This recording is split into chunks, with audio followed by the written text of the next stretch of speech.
From Williams, Iowa. We'd been up there for dinner on Sunday.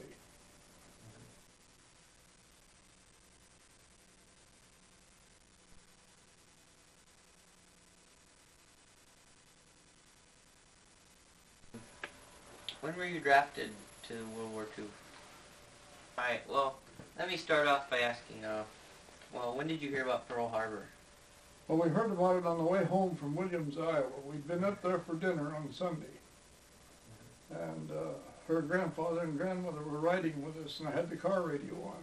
And we heard it coming on our way home on the car radio. Yeah. I had a '39 Ford at that time. Yeah. Paid $800 for it. Gosh. Alright, so when did you have to register for the draft? Well, that was about roughly, I would say, almost a year before the war started. And then in Washington they drew numbers as sort of a lottery. And I was way down on the list. So I didn't have to go, and I didn't plan on going for a long time. I figured I'd have to take a year's training, because that's what everybody was supposed to do. So how long was it before you were drafted then? Well, I wasn't drafted. I got my questionnaire in March, I think it was. I'm not sure, but I think it was in March. What year? Of 41. 41. No, 42, I'm sorry, 42. And then I answered it, and I was classed as 1A. Right? Well, I was classed as 1A before that. But I didn't think I'd have to go or anything, but then after I got my questionnaire, I got an answer back, and I was supposed to go in June. To training? To training. Okay. Where'd you go to training then? Well, that's kind of a funny deal. We got on had to go to Boone first, and from Boone we went on a trolley to Des Moines, and we walked about 10 blocks to the railroad station.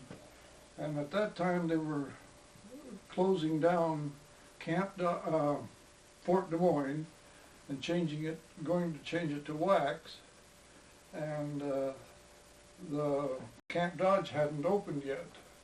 So they sent us to Fort Leavenworth, Kansas for, well, I guess you call it indoctrination and stuff like that. Induction. So what'd you do there? Well, it didn't do much in Fort Leavenworth. We went we were there about a week and got our uniforms. And from there we went to Miami, Florida. Miami Beach, Florida. And there we took our basic training with wooden guns. You probably wonder what our pay was. Yeah, what is it? $21 a month. Really? And I had to pay $6.70 a month for insurance, and out of that come my laundry. And No. so then anyway, I didn't have much spending money. So, what was Grandma doing all this time? Well, she was home here. She got a job at J.C. Penney's in Ames. And was working in Ames at that time. Okay. And, well, where'd you go from Miami then? From Miami we went to Louisville, Kentucky, at Bowman Field.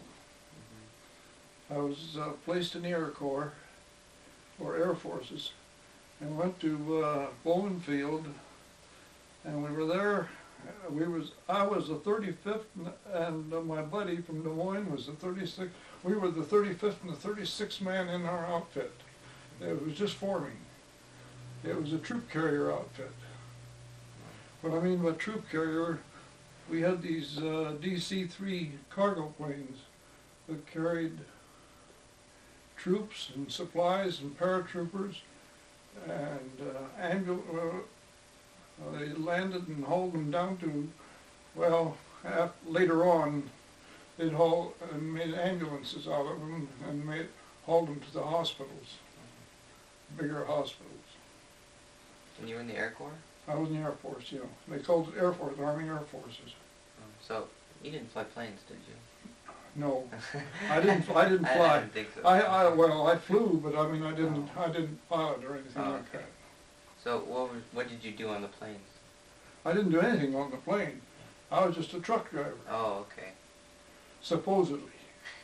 And we hauled, while we were in Louisville, met the trains down at the depot and hauled the men to their different stations or different places where they were to be taken to.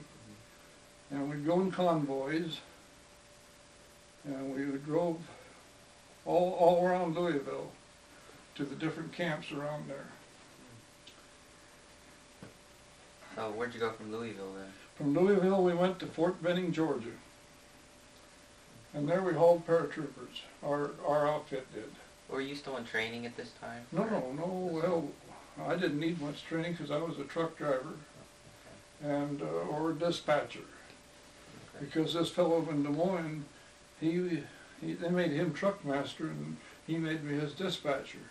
I see. So we kind of had it made. We were the first ones in the outfit, say 35th, out of 250 men, we were the 35th and the 36th men in there.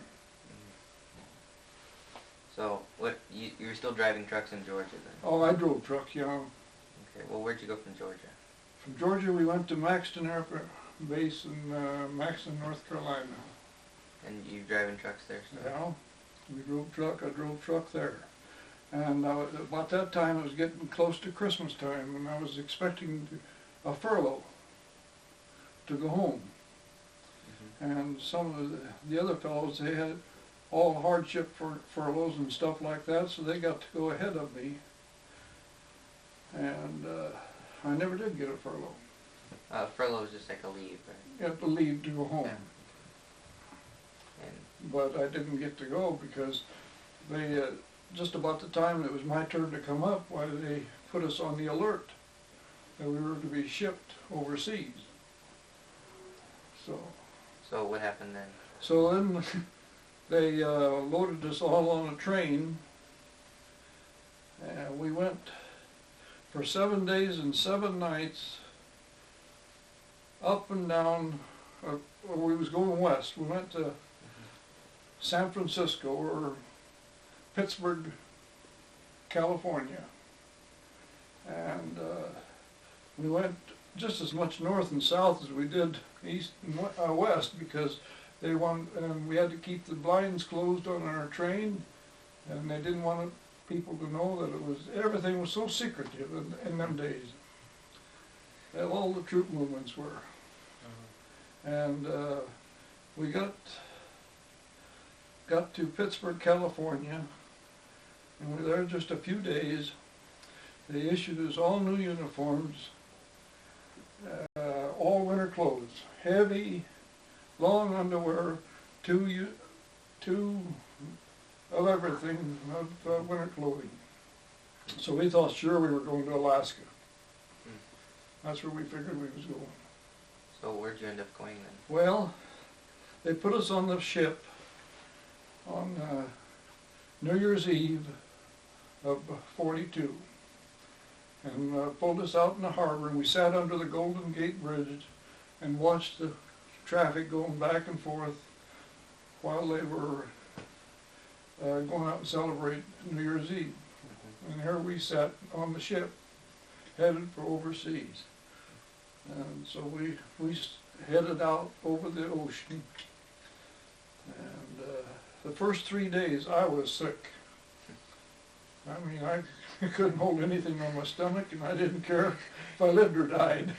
Well, what kind of ship were you on? Oh, just an old banana boat, they called it. Okay. I think there was, we were about 2,000 of us on that ship. And we were on that ship for about 21 days. And we only escort we had was the cruiser Chicago. And the cruiser followed us. It had a plane, and it would get up and fly around, all around, make big circles, and come back in, and we watched it. And then all of a sudden, here it left us. The cruiser did. And we found out, after we got to Australia, that the cruiser Chicago got sunk in the Battle of the Coral Sea.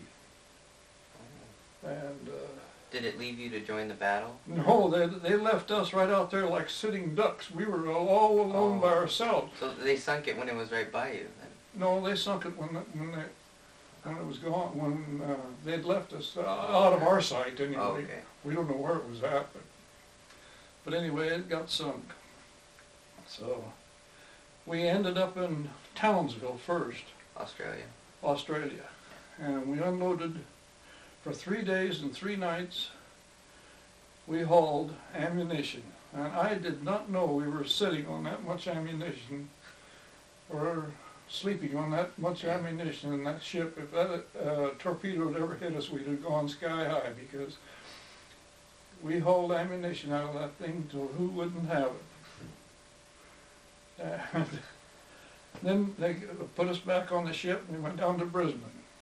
It's in Australia. Yeah, that's in Australia. And we landed in Australia.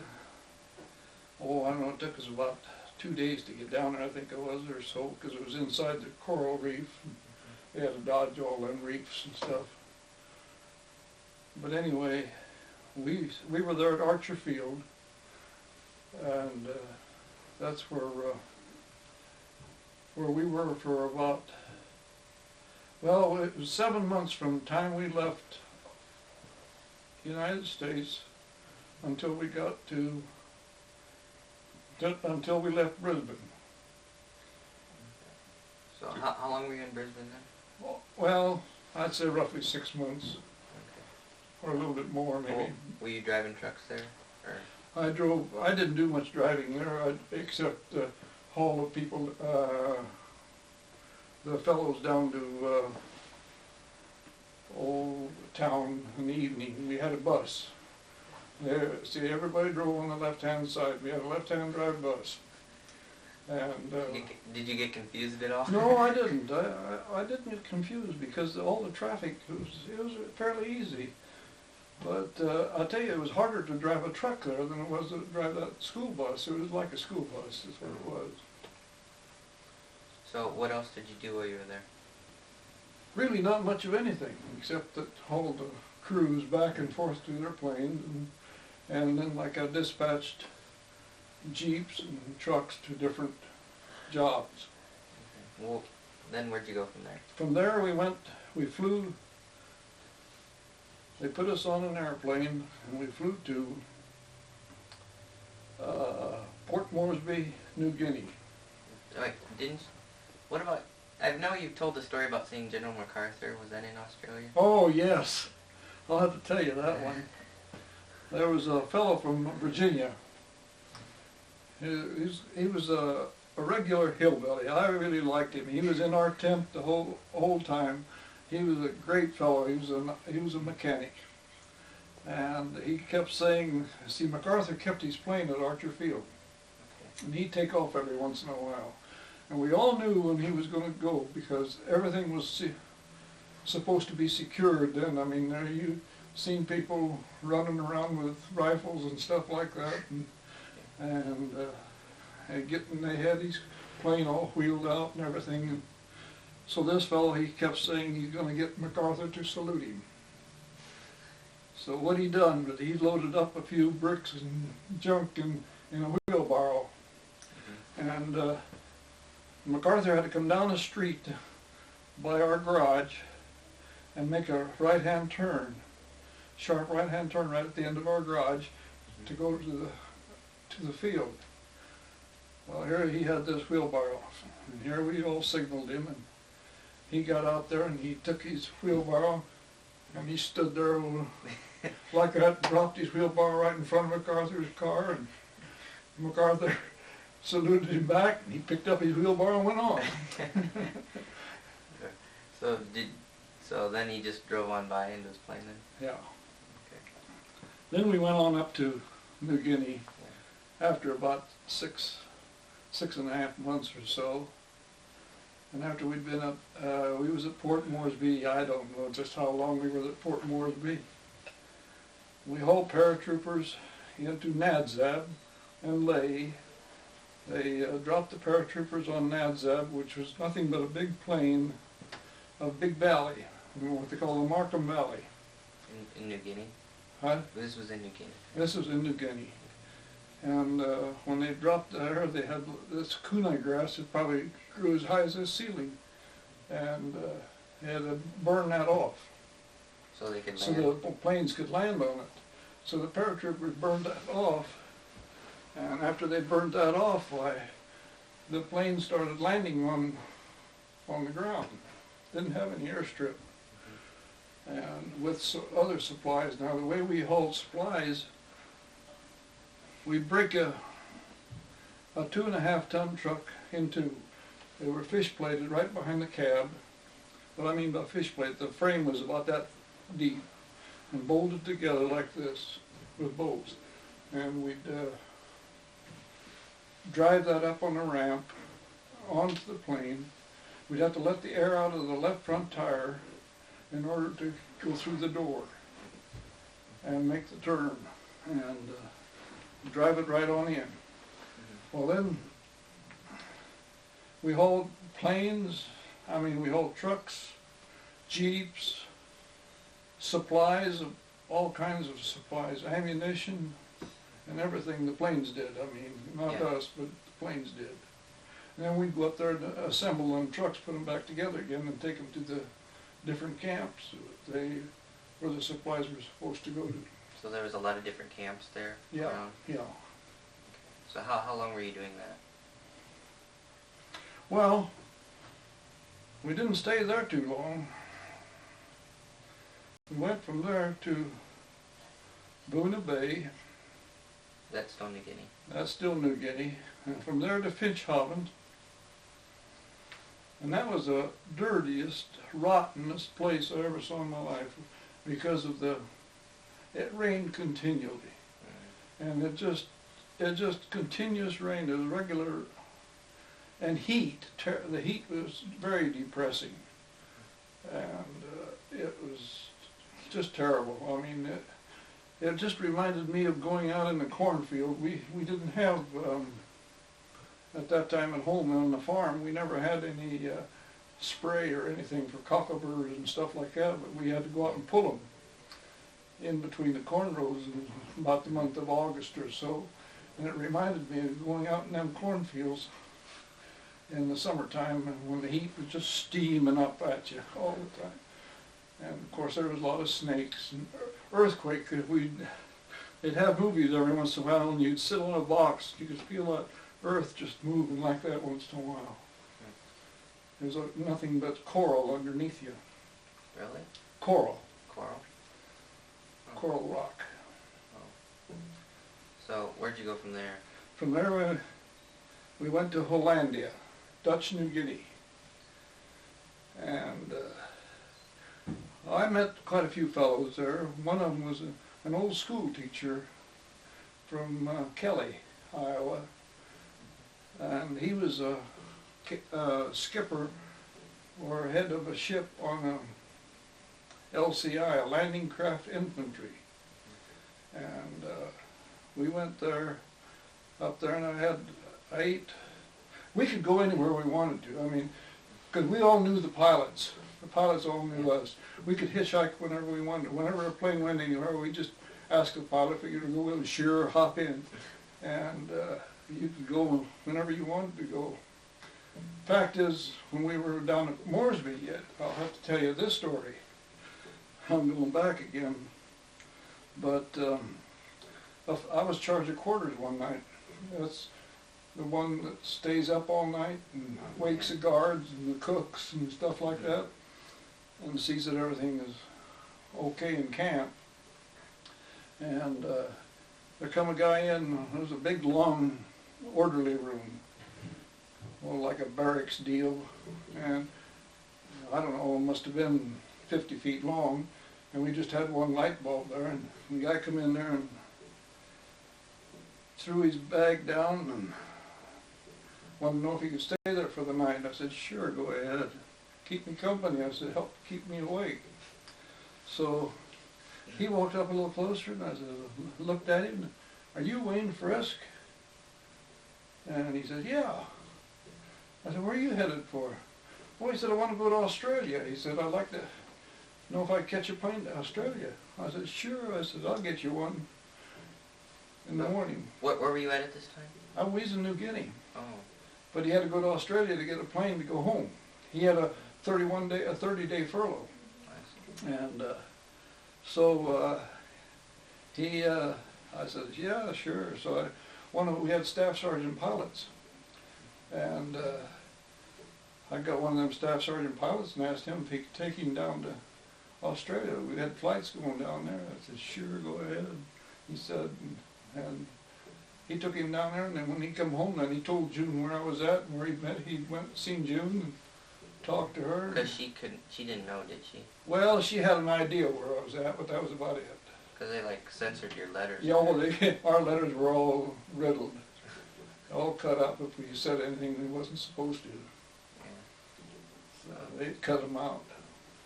Yeah. So, well, didn't you said you had like some kind of code for grandma or something? Well, that was another deal. That was to my folks. Oh. I told them where I was at. I tried to tell them where I was at by saying that I'd left those plow pieces of plow parts, which meant plow lays, and they were up at Charlie Snyder's, and Charlie Snyder lived just north of us. And I says, I'm sure you'll find them around there. If not, they'll be at home. So that's how they figured out that I was at Port Moresby. Wait, I don't know how you got Port Moresby out of Well, that. Lay is north of Moresby, about straight north of Moresby. Oh, okay. Oh, I see. See, the plow lays were up there, see. So that's how, that was kind of a deal that I had with my folks. I see. But anyway, June found out where I was at and how I was doing and everything. We didn't hardly have any clothes, wear any clothes at all. I wore shorts the whole time. Me in New Guinea.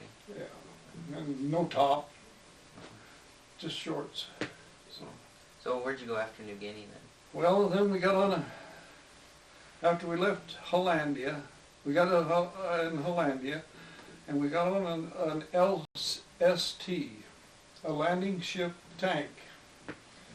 And that boat, you'd think that you'd get seasick on that one, because it had a round bottom on it, and it just rocked just like this, from one side to the other, clear over, leaned over. We got out on the ocean and headed. We thought we were headed for the Philippines, but we wasn't sure. We didn't know what part. And anyway, we got out a little bit further, and here we met some more ships, and some more ships met us, and all kinds of ships. And I've never seen, there was just ships as far as you could see, in either direction. Yeah, this was at the Philippines, or where? And we went into Leyte on October the 20th of 1944. So is that, what'd you do there? Well, the way we went in, he brought us in with that LST, and he hit, must have been low tide, because he hit the beach, opened the doors, and we drove our trucks out, and on dry ground. We never even had to wade in or nothing. So, and then pretty soon the tide come in, and he put it in reverse and backed out. We were empty. I mean, the ship was empty, and he backed out. And they say that he might have had an anchor out behind there. I don't know, but I don't think so. He didn't need it. So what'd you end up doing in the Philippines? Well, we were there on Leyte, that was between San Jose and Tacloban, is where we were. And the Japs were continually bombing us. And the Navy, they were sitting way out offshore, and they were lobbing shells over our heads all night long, all night long. And the Japs, they were only about, a mile or so inland. And we were on the beach. We don't know what we were there for. We had no business there. I don't know why they put us there, because they wasn't ready for us yet. Somebody fouled up there, I think. But then anyway, we watched MacArthur, by the way, we watched MacArthur come in. When he landed. Come in there, and he come in with a big guard, I'll tell you that. But anyway, we had air raids, probably 10 and 12 air raids a night for, must have been about 2 weeks. Then we moved inland. Then they sent me and, well, there was a lieutenant, and this was on Leyte Island now. And they sent, there was an old airstrip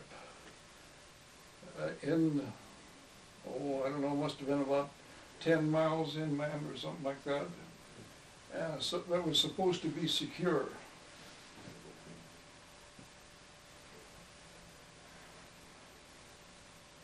Into inland then, there was 24 of us. And we were waiting got in there, and we stayed there the first night we were there. It was one of the worst nights I ever put in my life. Is that when you got malaria? No, I had the malaria back in New Guinea and later on too.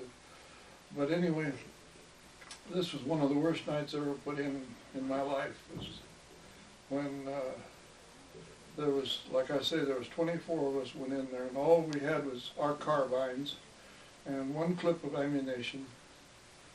That's all they allowed us to have, because we were the Air Force. We were not a combat outfit, see. Yeah. And while we were there, why, here comes 28 Betty bombers. We call them Betties. And they go, boom, boom, boom, boom. That's the way they change the pitch on their propellers so that they'd throw the sound off. And that gives you that vibration. And they dropped their eggs. They were meant to drop them on us, but they went on behind us. And there was boom, boom, boom, boom, you know, like that. And then after that, it was just getting dark, or towards dark. And here comes 13 transports in. We thought they were ours, coming in with some more supplies going to drop to us. And just dump them out with parachutes. And here we seen that red splotch on them. And so the lieutenant in charge, he says, hit your trenches, but don't fire. He says, don't let them know where you're at. And you know, that night, it turned, in the jungle, it turns dark. There's no twilight. It turns dark immediately. And when they landed just a little bit, well, to me it'd be north. Now, I don't know if that was right or not, but I think it is. It was just north of us. And south of us, there was a Marine outfit and an Army unit down there. And after they landed, they come crawling on their hands and knees, and they had to crawl right over us, you might say. The Japanese? The Japanese did. And I'll swear that I could reach out and touch them sometimes. I'm not kidding you. In the trenches? Yeah, when I was in my slit trench.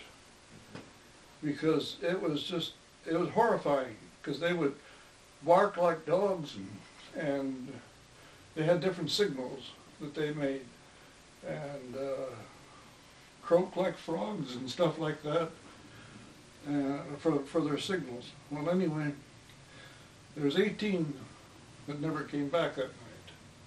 Oh, they found them? There was only 6 of us that come back out of our 24, because they happened to stumble into their trenches. I was just one of the lucky ones. And the other 5 were the same way. They just didn't happen to land in them. So, But you spent the whole night there? we spent the whole night in those trenches. The Marines and the Army unit, they were firing at them south of us, because it was an old airstrip. See, is what it was. And it was, like I say, it was supposed to be secured, but it hadn't been securely secured. So anyway, that attracted their attention. And when they done that, why, we were lucky that way. Next morning, why, the Army and the Marines cleaned them out. I mean, they had Japs laying all over there. And they were wearing our wristwatches that our boys had on them, and had some of our letters and stuff that they'd gone through our camp and taken. And then about a day or so later, why, it was an awful stench there, I'll tell you. It was just terrible. There were those dead Japs laying all over out there. And, but anyway, I got out of that one. Like I say, that was the worst night I ever spent in my life. So where'd you go from there then? Well, we went back. Then the others come out after they cleaned it. They'd have air raids every once in a while. What I mean every once in a while, I mean probably one night they'd skip it, and then the next night they'd probably have 10 or 12 air raids. Then you'd see, just like the fireworks that you'd see at night, you know, all them sparklers going up. And between each one of them, there's 4 bullets, you know. Between each one of them little things that was going up. There's 4 bullets in between each one of them. That was the tracers that we could see. But anyway, we had this, like I was telling you about this guy from Virginia. Yeah. Have I ever told you that story? I think so. About he'd get, they'd sound an alert, and he was just kind of slow and easy going. You couldn't hurry him for anything. Anyway, he'd take his old cigarettes out of his pocket and go like this. And I don't know if I should say this or not, but he'd always sit there and he'd tap that cigarette. And he said, "Jesus Christ, here comes those sons of bitches again." And if we had to get out of bed and hit our slit trenches 10 times a night, he'd do that 10 times a night. I'm not kidding you. Tap his cigarette thing? He'd just tap his cigarette because he couldn't light it, see? He wasn't supposed to light it because that would give your position away. Someplace to drop the bomb or fire at you. But anyway, he'd always get that cigarette out till the all clear sound, then he'd light his cigarette. But it got to be funny because he'd done it every time that they come over. So you had like shelters for the raids there? Is that where you? Well, just slit trenches. Oh, okay. So in case they send out a daisy, what they call a daisy cutter. They had daisy cutters. They'd hit the ground, and then they'd scatter shrapnel all over, just like that. Cut everything that was on top. So if you were in a slit trench, you were safe, except for a direct hit from a big bomb or something like that. Okay, so what happened after New Guinea? Well, then we went, this was the Philippines, Oh, Leyte. I'm sorry. Yeah. Well, then we moved on up into Luzon. Oh, that's still in the Philippines. That's still the Philippines. That's the main big island in the Philippines.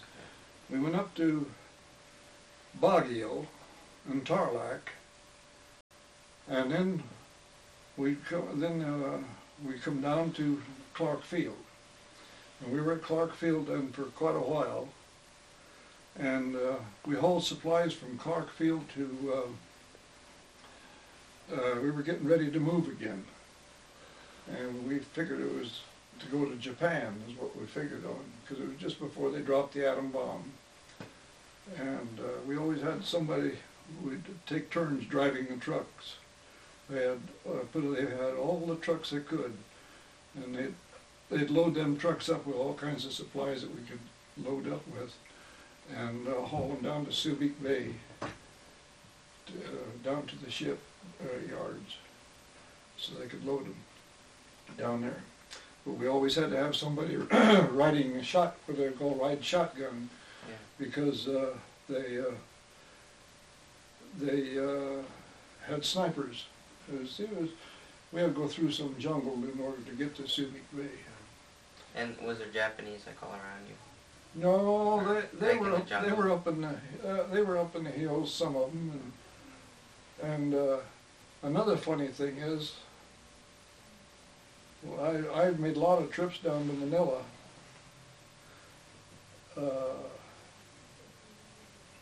The city of Manila was just absolutely shot up terrible. There was hardly anything left. Just north of Manila, where our troops had gone through, was a big brewery. And there wasn't a window broken in that. All they done was change shifts. The Japanese went out, and the Americans went in and started running the brewery. But anyway, that was really the funny thing about it. But otherwise, there was churches and buildings and stuff like that. They were all bombed down there. Now, the walled city around in Manila, there was a part of it that they called the walled city. Those walls were probably 30 feet thick, and they were just nothing but tunnels inside there. And they had broke open with tanks and bombs and dynamite and stuff to get in. But it was interesting in Manila. We had good relations with the people in Manila. They were glad to see us. I mean, around the Philippines, they were glad to see us. We gave them food and we gave them clothes. New Guinea was different. They didn't want to do much about it with us. Anyway, I'd been down to Manila one day, and as I come back, why, there I got out of my truck, and the fellow walks up to me, and he says, "Don't you know me?" He says, "I'm Arnie, your brother." Oh, Well, when I left home, my brother was a sophomore in high school, and he was just a little short fellow, and here he'd grown up, and I'd been getting letters from the folks saying that they hadn't heard from him for a long, long time, and they were really worried about him. Well, he was a sophomore in high school when I left home. Here he grew up, and as soon as he graduated, they drafted him, and when he got over to Italy, they sent him over to Italy. He got in on the Battle of Naples, and as soon as that battle was over with, they put him on a ship and sent him over to the Philippines. And he went through the Panama Canal, and that's why the folks never heard from him or anything. They couldn't get any word about him. And so they were sure glad when I wrote and told them that Arnie had met him over there. He just walked up to you and said, "Hey, I'm Arnie." Yeah, he says, "I'm Arnie, your brother." Well, there he was, as tall as I was, and heavy and fat, and here he was just a little squirt when I left home. Because he was always short and small for his age, see. But there he grew up to be a man.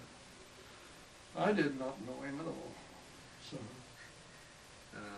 So, did you see him after that then? Oh yeah, he got to stay with me. His CO, or commanding officer, told him, says, "You found your brother, and he'll be going home pretty quick.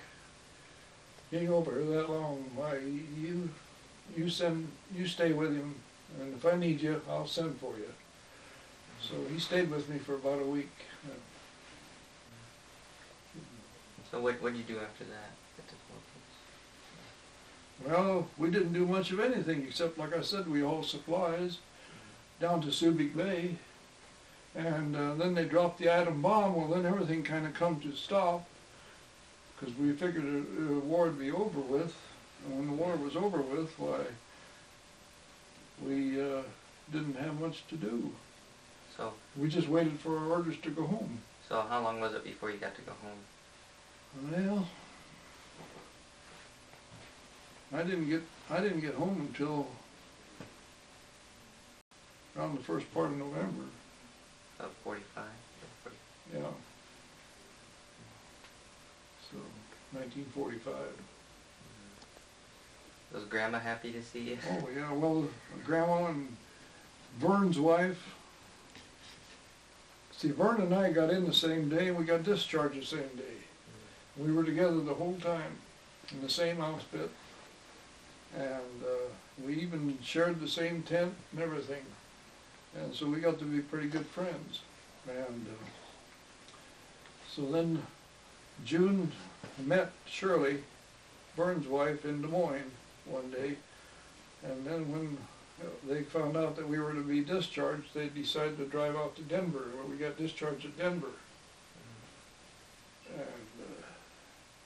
they discharged us out there, and they met us out there in a hotel. They come on a Sunday evening. But it was, then we spent about, I think, 4 or 5 days out in Estes Park, and stayed out there for a while. Did Arnie get to come home pretty quick? Or did No, you- Arnie had to stay there. He stayed there a whole year. He went on into Japan. Oh, did he? Yeah. Yeah. See, the war was over with, but he went into the occupation. I see. Well, guess that's about it then, huh? Well, I think so, except that coming home, we spent, I think it was 19 days on a ship that was a regular troop ship, and then we got in on the tail end of a hurricane, Oh boy. and it was a Navy ship. They had doors, and you had, every time you went into a different room, you had to step over something about this high. And they fed us. They couldn't feed us for about 3 days because of the ship was rolling so bad. From the hurricane? Huh? From a hurricane? From the hurricane, yeah. Oh my God. And they wouldn't let us anybody out on deck. And anyway, I didn't know whether we was going to make it or not, but you could look out through the porthole, and all you could see is that water way up there, way up high. And then pretty soon you were down in the bottom, and then pretty soon you were way up there, and there was that big valley down below you.